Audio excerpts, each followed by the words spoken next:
मौजूद हूँ और यहाँ पर ये थैलेसीमिया फाइटर्स आप देख सकते हैं, इनके हाथों में पाकिस्तानी परचम है, क्योंकि आज हमें पाकिस्तानी होने पर असल मायनों में फ़ख्र हो रहा है। तो ये इनका मुतालबा है कि हम आलमी अमन के क़याम पर नुमाया किरदार अदा करने पर chief of army staff general Asim Munir को नोबल अमन इनाम के लिए नामजद करने की भरपूर हमायत करते हैं। आर्मी बरादरी से मुतालबा करते हैं कि इन शख्सियात को, जो वज़ीर-ए-आज़म पाकिस्तान है और आर्मी चीफ है, जिन्होंने पूरी दुनिया को तीसरी जंग से बचाया, दुनिया के अंदर अमन को बहाल कराया, उनको ये अमन का सबसे बड़ा अवार्ड मिलना चाहिए।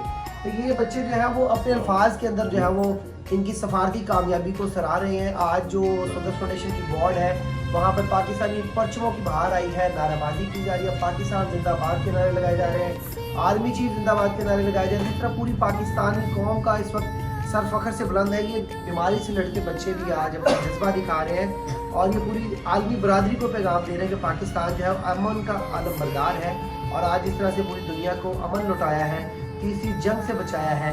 उसी बात पर ये बच्चों का मुतालबा है कि जो दो बड़े किरदार हैं, वज़ीर-ए-आज़म पाकिस्तान और आर्मी चीफ, उनको दुनिया का जो अमन का सबसे बड़ा अवार्ड है उससे नवाजा जाए।